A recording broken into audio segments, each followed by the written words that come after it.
झोपेत घोरणं ही अगदी सामान्य क्रिया आहे असं आपल्याला वाटतं. आपल्या घरात जर कोणी घोरत असेल तर त्या व्यक्तीला गाढ झोप लागली आहे असं आपल्याला वाटतं. आपण झोपेत घोरतो हे त्या व्यक्तीला माहीतही नसतं, मात्र त्याचा इतरांना मात्र प्रचंड त्रास होत असतो. साधारणतः घोरणं म्हणजे गाढ झोप लागणे असा अनेकांचा समज असतो, पण सावधान, खरं तर तुमचा हा गैरसमज आहे. कारण घोरणं म्हणजे चांगली झोप न येणं आणि महत्त्वाचं म्हणजे हे गंभीर समस्येचं लक्षण आहे. याच संदर्भात आज आपण जेम विशेष मध्ये काही विशेष बाबी बघणार आहोत.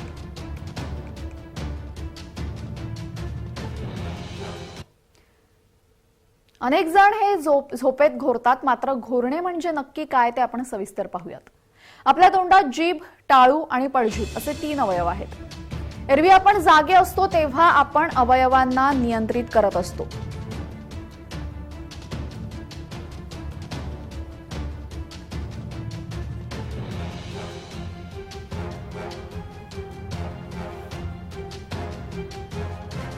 मात्र ज्यावेळेस घोरण्याची क्रिया घडते त्यावेळेस जीभ, टाळू आणि पळजीभ आणि त्यांना जोडणारे स्नायू सैल पडतात, म्हणजेच आपले त्यावरील नियंत्रण राहत नाही. घोरणं म्हणजे झोपेत जीभ, टाळू आणि पळजीभ इत्यादी स्नायू सैल पडल्याने हवेच्या मार्गातील कंपनाने होणारा आवाज आहे. आणि हवेच्या मार्गात हे कंपन झाल्याने विशिष्ट असा आवाज निर्माण होतो. यालाच आपण घोरणं असं म्हणतो.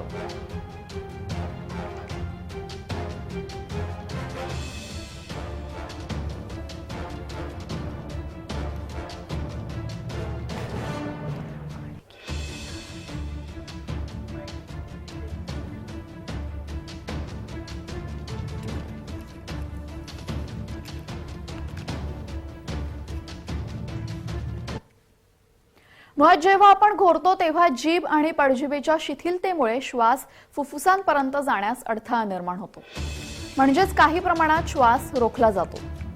जेव्हा आपल्याला दचकून जाग येते तेव्हा जीभ आणि पळजीभ पुन्हा नियंत्रित होतात आणि पूर्वीच्या जागी येतात.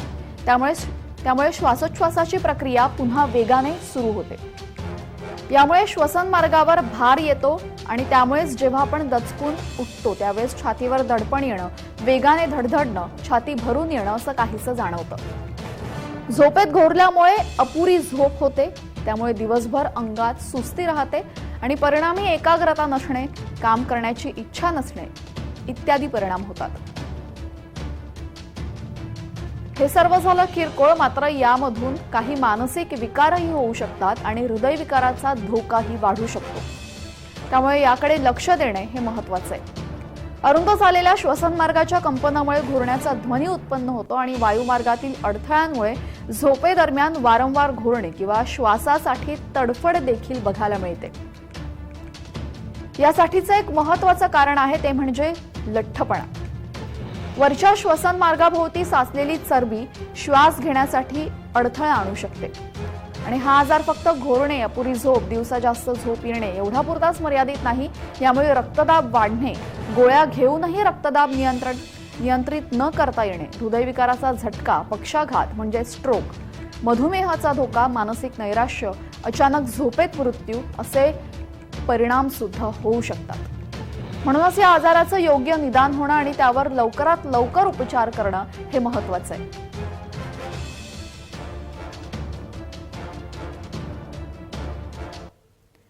कुंभकर्णाची झोप ही गाढ आणि सुखी झोपेचा सर्वसाधारण मापदंड मानली जाते. म्हणूनच एखाद्या गाढ झोपणाऱ्या व्यक्तीला आपण कुंभकर्णासारखा झोपतो असं सर्रास म्हणतो.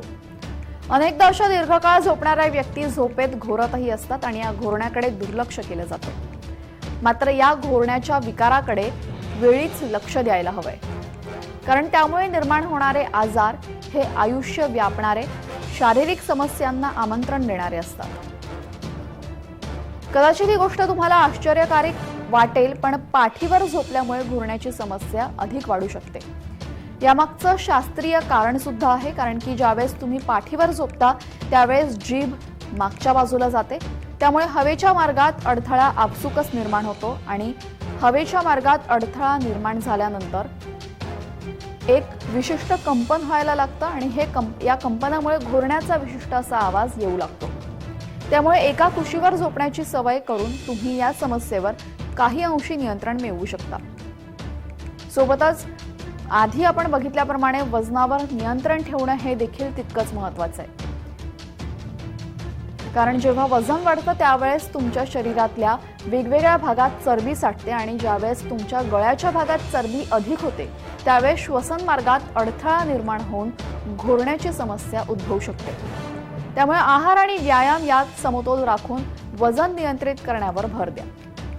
सोबतच तोंडाचे व्यायाम, जीभ आणि गळ्याच्या भागातील स्नायू मजबूत करण्यासाठी काही व्यायाम आहेत. ते तोंडाचे व्यायाम नियमित केल्यास मोठा फरक पडतो.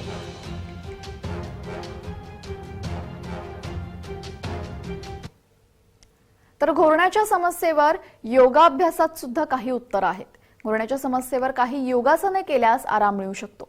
त्यातील पहिले योग आसन म्हणजे सिंहासन. सिंहासन करताना व्यक्तीचा शरीराचा आकार सिंहासारखा दिसतो, त्यामुळे या आसनाला सिंहासन असं नाव देण्यात आलं. तर सिंहासन करण्याची सर्वप्रथम वज्रासनाच्या मुद्रेत बसून आपले दोन्ही हात जमिनीवर ठेवा. हाताची बोटे मागे वळवून पायाच्या मध्ये सरळ ठेवा आणि दीर्घ श्वास घेऊन जीभ बाहेर काढा. हे करत असताना आपले डोळे जमिनीकडे ठेवा आणि शक्य तेवढे जास्त तोंड उघडा. त्यामुळे श्वास सोडताना सिंहाप्रमाणे गर्जना करा. ही क्रिया साधारण 15 वेळा केल्यानंतर याचा तुम्हाला नक्कीच फायदा मिळू शकतो. आणि दुसरं आसन असतं ते म्हणजे भ्रामरी प्राणायाम. भ्रामरी प्राणायाम करताना माणसाचं तोंड हे भुंग्यासारखं गुंजतं, त्यामुळे त्याला भ्रामरी प्राणायाम असं म्हणतात.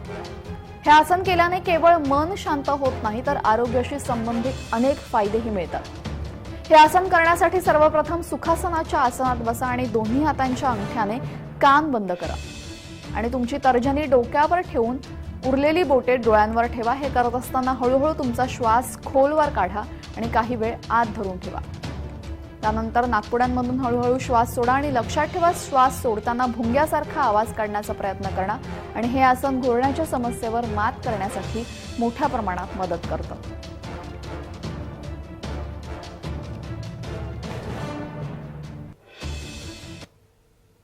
यासह जय विशेषमध्ये वेळ झालेली आहे. इथेच थांबण्याची सर्व प्रेक्षकांना जय महाराष्ट्र.